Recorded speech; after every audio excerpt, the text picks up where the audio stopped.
বাংলাদেশের সীমানায় আওয়ামী লীগের কোনো আস্তানা থাকবে না, কথা ক্লিয়ার, এর বাইরে কোনো কথা নাই। যেখানে আওয়ামী লীগ সেখানে গণদলয় চালানোর জন্য এসেছি। আওয়ামী লীগ নাকি সারা ঢাকা শহর ব্লকেট করবে, সকাল থেকে নাকি তারা ব্লকেট করার জন্য সব প্রস্তুতি নিচ্ছে, 20 থেকে 30 লাখ লোক জমায়েত করবে। এখন আমরা খুঁজতেছি, কোথাও দেখি তাদের নিশানাও পাচ্ছি না। দুই একজন যা আসতেছে ওগুলোর কেলাইয়া পুলিশের কাছে হস্তান্তর করতেছে। আর আমরা এই যে স্টিক নিয়ে রেখেছি, আসো আদর করবো তোমাদেরকে, আদর করে এটা দিয়ে পেদানি দিয়া তারপর জায়গা মতো পাঠাবো।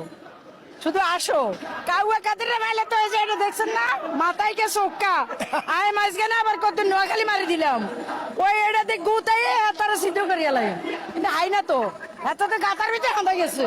সাংবিধানিক অধিকার বিগত 17 বছর যখন আমাদেরকে নিষ্পেষিত করেছেন, ঘরে ঘুমাইতে দেন নাই, রাস্তাঘাটে ঘুমাইছি, বনে জঙ্গলে ঘুমাইছি।